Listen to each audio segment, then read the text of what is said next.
Oke, jadi ini adalah Camry 2.5V tahun 2020.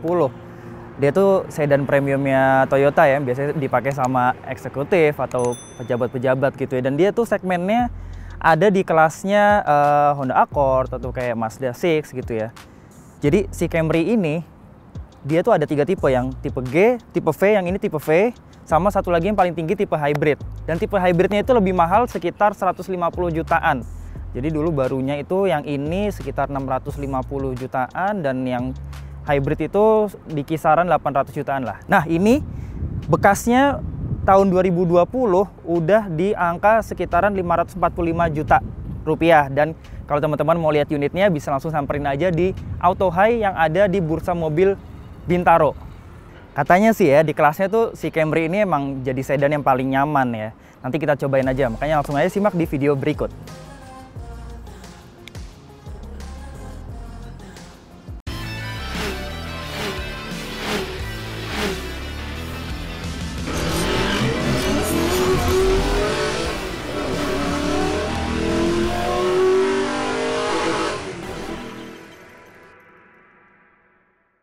Jadi ini Camry yang generasi paling akhirnya, dan dia itu punya tampang yang jauh berbeda ya dibanding generasi-generasi sebelumnya ya.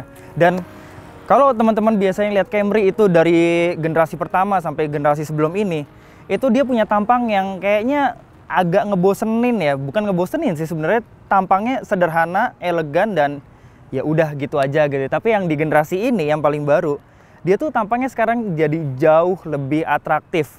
Yang mungkin dulu dipakainya sama pejabat, eksekutif yang umurnya udah lumayan senior gitu ya. Nah sekarang itu kayaknya bisa ya dipakai sama anak-anak yang lebih muda gitu ya. Apalagi Camry yang generasi ini dia udah pakai sasis TNGA. Jadi pastinya secara driving quality dan kenyamanan pasti meningkat jauh banget. Nah kita bahas dari bagian depannya dulu nih. Ini sih yang bikin Camry baru ini ganteng banget ya. Terutama di bagian grill sama lampunya. Lihat nih, ini grill ini bener-bener bentuknya atraktif banget. Sampai ke bawahnya nih, bila-bila ini dikasih warna abu-abu gini. Dan ini sekarang lampunya jauh lebih sipit. Jadi di Camry generasi ini kan ada yang hybrid juga ya. Dia tuh banyak banget perbedaannya di depan. Dari logonya, kalau yang hybrid tuh ada biru-birunya gitu. Terus habis itu di bagian lampunya dia LED-nya DRL-nya ada tiga garis, kalau yang ini cuma satu. Dan dia udah pakai lampu LED proyektor. Ini juga udah pakai DRL, fog lamp-nya juga LED. Cuma sayangnya agak nanggung ya, karena dia lampu seinnya masih halogen. Terus habis itu lampu belakangnya juga nggak semuanya LED, nanti kita bakal lihat. Sementara yang varian hybridnya dia udah full LED semua sampai ke lampu seinnya. Dan kalau kita lihat di bagian samping, gua nggak tahu ya Camry yang generasi ini lebih panjang atau enggak. Tapi di sini gue ngeliat ini jadi kesannya lebih panjang dibandingin yang sebelumnya. Apa karena mungkin atapnya yang lebih rendah ya? Gue nggak tahu. Ntar kalau ada yang tahu silahkan komen di kolom komentar ya. Jadi ini dari sampingnya pun juga nggak kalah atraktif sama yang di bagian depan. Dia itu selain kelihatan lebih panjang, lebih ceper, dan dia kelihatan lebih mewah sih dibanding sebelumnya karena dia punya lekukan-lekukan bodi dan terutama window liningnya ini yang lebih kelihatan modern lah. Cuma sayangnya justru ada di bagian peleknya nih. Ini mobil 600 jutaan ya, ini mobil premium gitu. Cuma menurut gue desainnya kurang banget. Dia desainnya biasa banget gitu ya. Warna silver aja udah nggak ada dual tone-nya, nggak ada kayak kesan polis-polisnya sama sekali, dan dia pakai ring 17. Jadi dengan dimensi yang segede gini kayaknya agak kurang gede. Nah, kalau teman-teman lihat yang Camry Hybrid, itu dia pakai desain yang jauh lebih bagus dan dia pakai ring 18. Jadi lebih proporsional di mobil ini. Ini bagian belakangnya juga keren ya. Terutama yang gue suka tuh di bagian ininya nih. Kontur bodinya di bagian atas nih. Dia tuh kalau dari samping siluetnya tuh kayak ada ducktail-nya gitu. Nah, jadi ya ini emang apa ya, jadi sedikit bergeser ya. Camry itu yang dari tadi kesannya elegan sekarang jadi agak-agak sporty gitu. Dan ini lampunya sih oke, keren. Cuma dia itu LED-nya cuma di lampu senjanya doang. Sementara sisanya full halogen. Sampai kayaknya lampu plat nomornya juga masih halogen. Sementara yang varian hybridnya itu dibuat full LED. Jadi emang kayaknya Toyota sengaja ya supaya varian hybrid itu kelihatan kelasnya di atasnya dia gitu. Jadi emang nggak semua varian Camry dibikin LED. Dan yang ini gue juga suka ada di bagian knalpotnya nih. Dia ada dual muffler gitu ya, kanan kiri. Kalau dulu itu cuma ada di varian Q 3500. Sekarang udah ada di varian 2500. Cuma yang hybridnya justru malah knalpotnya satu. Nah, ini mekanisme pembuka bagasinya. Bentar. Ini belum elektris ya, tapi tombol mekanis aja di sini. Ya kalau dari bagasi ya sama lah ya, mirip-mirip sama yang sebelumnya. Dia tuh luas banget sampai ke dalam sana. Ini bener-bener luas banget sih. Dan ini kalau kita buka,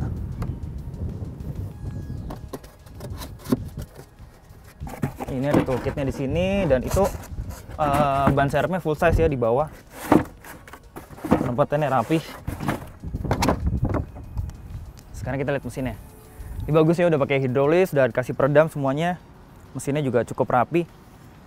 Cuma nih kalau dikasih cover yang lebih gede kayaknya lebih ini ya, lebih clean gitu kelihatannya. Nah, dia mesinnya pakai 2500 cc dual VVT-i. Ini sih masih pakai mesin yang sama ya dengan generasi sebelumnya.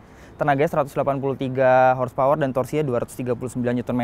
Dan kalau teman-teman mau ngambil yang lebih bertenaga lagi, lebih irit lagi ya, ambil aja yang varian hybrid. Yang bedanya ya sekitaran 150 jutaan ya, lebih mahal. Dan dia pakai transmisi otomatis 6 percepatan kalau nggak salah. Pakai roda penggerak roda depan. Nah, ini kuncinya kayak gini nih. Cukup keren kuncinya. Yang dia udah pasti pakai ini ya, pakai keyless ya. Kita tinggal grab aja. Ini langsung kebuka, nggak usah tekan tombol lagi. Dan ini pintunya cukup berat.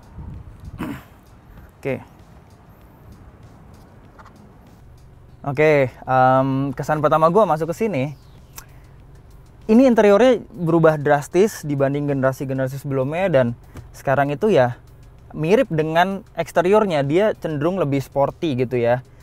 Tapi justru poin negatifnya adalah kayaknya dari segi desain gue lebih suka yang sebelumnya ya, karena kesan mewahnya jadi berkurang jauh gitu ya. Meskipun dari segi material dia bagus lah ya, ini soft touch, semuanya soft touch gitu ya. Tapi kayaknya di sini nih, ini di bahan dashboardnya meskipun dia soft touch, dia tuh konturnya kayak nggak terlalu berkesan mahal gitu. Dia konturnya kasar, kontur kulit jeruknya tuh kasar. Harusnya kalau dibuat lebih halus lagi dan warnanya dibuat lebih hitam gitu ya, kayaknya lebih mewah sih. Dia pakai piano black, desainnya ya oke lah, bukan selera semua orang, tapi ya fine aja sih. Cuma ini ya, desain head unitnya ya, ini kan mobil premium gitu ya, harusnya jangan dikasih head unit aftermarket kayak gini. Ini kayak head unitnya Yaris gitu mungkin ya. Kalau dibikin integrated kayak yang Camry hybridnya mungkin lebih mewah. Ngomongin soal joknya pun juga nih ya, ini tercermin dari joknya juga bahwa ini Toyota pengen ngebuat si Camry ini lebih ke arah sporty dibandingin elegan gitu. Ini joknya tuh kayak semi bucket gitu, jadi dia emang di bagian bahunya tinggi, dan sekarang tuh kesannya jadi lebih sempit ya, lebih meluk badan gitu dibanding sebelumnya tuh lebih berasa lebar, lebih berasa luas. Di sini justru malah berkurang nyamannya. Di sini joknya jadi lebih agak keras. Di bagian bawahnya juga, ininya tuh kayak terlalu apa ya, di bagian senderannya ini headrestnya tuh kayak terlalu ke depan gitu. Jadi nih, kepala tuh begini posisinya. Paling enggak kita harus buat dia tuh lebih nyender lagi. Nah, ini baru bisa dapat posisi yang enak. Jadi sayang banget justru di bagian joknya ini malah berkurang kenyamanannya. Tapi seenggaknya dia masih tetap pakai elektris ya, pengaturannya reclining, slidingnya, terus ada head adjusternya juga, termasuk lumbar support. Cuma dia lumbar supportnya sekarang udah nggak ada lagi yang atas bawah. Kalau dulu kan ada atas bawah ya, ini cuma di bagian bawahnya aja nih. Nah ini nih kayak di bagian door trimnya pun juga, ini kan joknya kulit semua ya, tapi ada beberapa bagian yang dia dikombinasiin sama kulit sintetis. Misalkan ini dia pakai bahan sintetis nih. pakai bahan sintetis. Di bagian sampingnya juga ini sintetis, dan sintetisnya juga ini kerasa banget murahnya. Meskipun dikasih jahitan-jahitan asli, tapi ini di bagian handrestnya juga harusnya bisa dibuat lebih mahal. Dan ini materialnya kayak kurang ini ya, kayak kurang solid gitu ya. Tuh. Ini bisa ditekuk-tekuk gitu. Tapi oke lah, masih bisa diterima. Nah, ini kita ngomongin soal setirnya. Setirnya bagus, dia udah dibalut kulitnya halus, semua desainnya juga fine aja. Di sini dia lampunya udah auto, wipernya juga auto. Terus di sini dia ada stability controlnya, ada pembuka mekanisme bagasi, pembuka tutup tangki bensin, setirnya. Sini ada cruise control. Nah, ngomongin soal fitur ya, di mobil ini kalau dibandingin sama Mazda 6 atau Honda Accord, di sini kita nggak bisa berharap banyak ya soal fitur, karena di sini minim banget fitur. Kayak kalau di Mazda 6 itu udah lengkap banget, ada adaptive cruise control, rem otomatis, lane departure warning segala macem gitu ya. Di sini bener-bener nggak ada sama sekali. Dia cuma ada cruise control aja. Yang itu udah jadi standar di semua Camry ya, dari generasi-generasi sebelumnya. Di sini juga cuma ada steering switch control. Ya tadi cruise control, udah itu aja. Terus sisanya paling airbag ada 7. Ya sistem keamanannya ya selain airbag, ABS, EBD, BA, ya tadi vehicle stability assist-nya. Dan dia ada tire pressure monitoring, tapi bukan monitoring, dia cuma ngasih warning ketika ada ban yang kurang angin. Begitupun juga di sini di MID-nya. Kalau kita lihat MID-nya standar sih, dia cuma ada vehicle settings. Meskipun di belakang ada sunshade-nya tuh yang bisa diatur secara elektris, kita mau ngaktifin itu harus masuk ke MID dulu. Jadi agak ribet gitu ya. Supir misalkan nih, ini kan biasanya kalau pemilik mobil ini tuh biasanya ada di bangku belakang, sementara di sini supirnya gitu ya. Mau ngaktifin tuh supirnya sambil jalan. Nah ini rear sunshade-nya nih baru ketahuan. Nah jadi ngaktifinnya emang ribet banget. Harus masuk ke mode di sini. Ya harusnya kan kalau sunshade gitu ada tombol fisiknya ya, entah di bagian sini, atau di dashboard gitu. Jadi ini sayang banget. Sini dia belum ada pedal shift, hanya ada Tiptronic di sini di bagian transmisinya. Dan dia bahkan nggak ada drive mode-nya sama sekali. Mode eco pun juga nggak ada. Cuma dia emang rem parkirnya udah elektris ya, dan ada auto hold-nya juga. Nah ini ada wireless charging-nya. Cuma dari tadi gue coba, ini meskipun udah gue nyalain ya, dia tetap nggak bisa nge-charge sih. Gue nggak tahu kenapa ini rusak atau gimana. Atau mungkin HP gue yang rusak kali ya. Oh iya, tadi gue lupa ngomongin ini ya, soal desain di bagian dashboardnya. Dia ada jam digital di sini, tapi kayaknya desainnya agak kurang ya. Ini kayak apa sih, kayak model-model jam dulu tuh di Kijang Kapsul ya. Model jamnya begini, mirip. Tapi soal ininya ya, apa namanya, posisi duduknya sih ini cukup oke, karena di sini handrestnya juga bagus gitu ya, numpang tangan, kita bisa relax nyetirnya. Oh ya, tadi lupa gue mention, ini ada tilt dan teleskopik, tapi emang belum elektris. Dan di sini dia ada colokan, ini ada lighter 12 volt, dan di sini ada USB sama aux aja. Di sini ada tempat penyimpanan nih, lumayan luas. Ini nih yang jadi fitur apa ya? Jadi fitur plusnya nih ya di mobil ini, karena dia udah ada sunroof. Yang ini sunroofnya juga cukup gede. Dan ini yang bikin si Camry ini mewah, jauh lebih mewah dibandingin model-model sebelumnya. Dan ini juga udah elektrokromatik. Lampu-lampunya juga di sini udah LED semua. Nah, ini ada 2 pengaturan sunroofnya nih ya. Bisa dibuka atas bawah aja atau bisa dibuka geser. Ya. Oke. Vanity mirror. Ya lampunya masih halogen tapi oke. Oh ya, ini audionya malah lupa gue bahas. Masa di mobil 600 jutaan tampilannya begini ya. Dan dia cuma ada navigation, Bluetooth, Miracast. Jadi bukan Android Auto atau Apple CarPlay, tapi hanya ada Miracast aja. Jadi kayaknya harus tambahin modul atau ganti head unitnya sekalian. Dan dia kualitas suaranya pun juga so-so lah, bagus, cuma ya masih lumayan lah dibandingin mobil-mobil kelas di bawahnya. Tapi emang harus di-upgrade sih kualitas audionya. Sekarang kita cobain bangku baris kedua. Nah, disinilah seharusnya pemilik dari Camry itu berada ya. Emang ini kan passenger oriented car banget. Oke, gimana soal impresi duduknya di sini? Pertama ini ya, kita ngomongin soal luasnya kaki. Ini mah nggak usah diomongin ya, Camry dari generasi awal sampai sekarang ini udah luar biasa banget ruang kakinya. Apalagi kalau kita butuh untuk ruang lebih luas lagi, ini tinggal dimajuin aja. Tekan tombol dari sini. Kita bikin paling mentok ke depan, seberapa luas ya?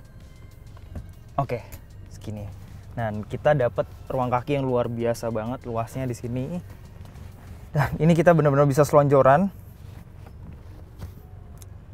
Nah, di sini pun juga dia ini udah soft touch semua.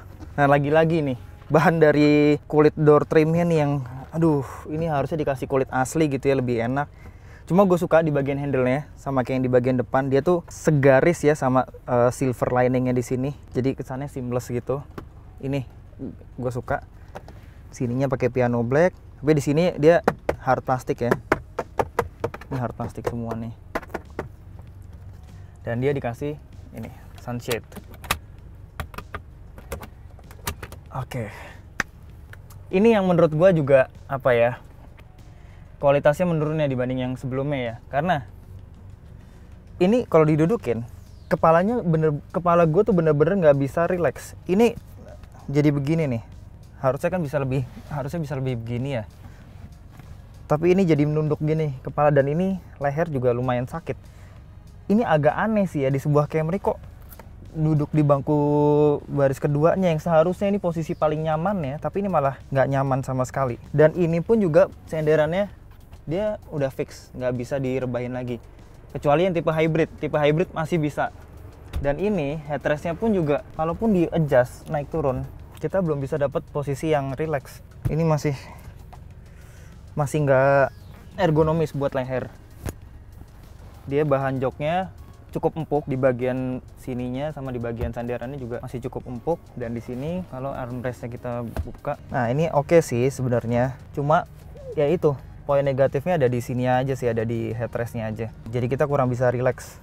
Di sini ada cup holder 2 udah, dan di sini kita dapat AC yang pengaturannya juga cuma ventilasinya aja, dia nggak bisa diatur AC-nya dingin atau fan-nya. Sini kita dapat colokan USB ya, 2,1 ampere.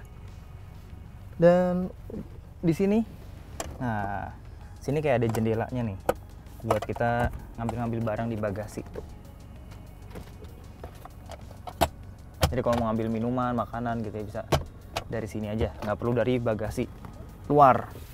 Oke, kita cobain di posisi di tengahnya.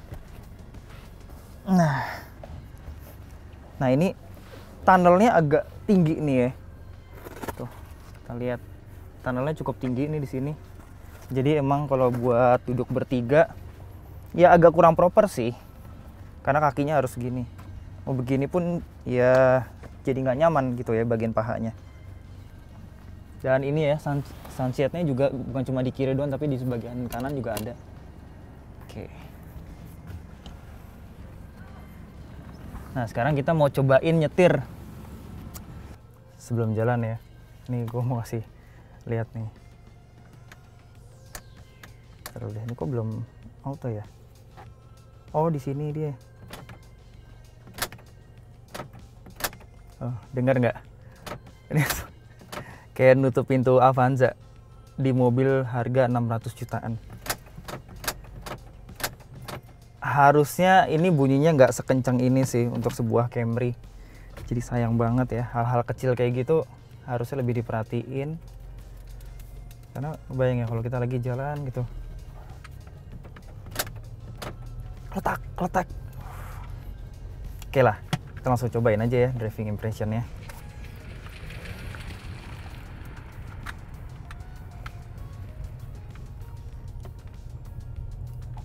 Kalau dari rasa mesinnya sih, performanya sih kayaknya ya hampir nggak ada bedanya ya, karena kan emang pakai mesin yang sama.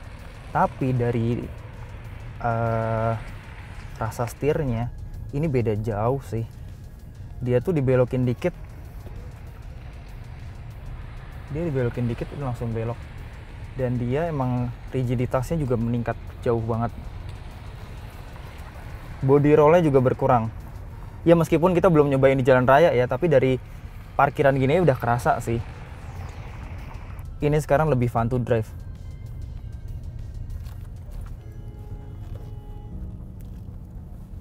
Nah.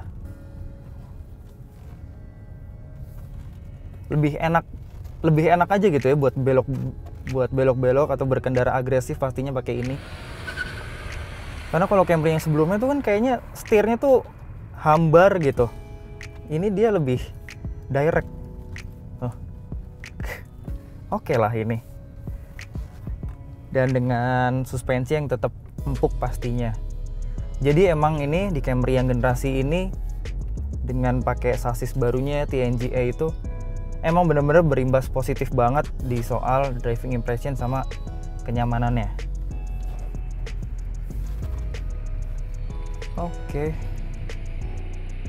Oke, jadi kesimpulannya gimana? Menurut gua ini mobil sekarang jadi jauh lebih enak ya buat dikemudiin sendiri. Cuma emang poin kenyamanan kalau duduk di bangku baris keduanya jadi berkurang. Nah, gimana menurut teman-teman soal mobil ini? Silahkan komen di kolom komentar dan jangan lupa untuk klik like, subscribe, dan sampai jumpa di video-video berikutnya. Mobil 1, 2, 3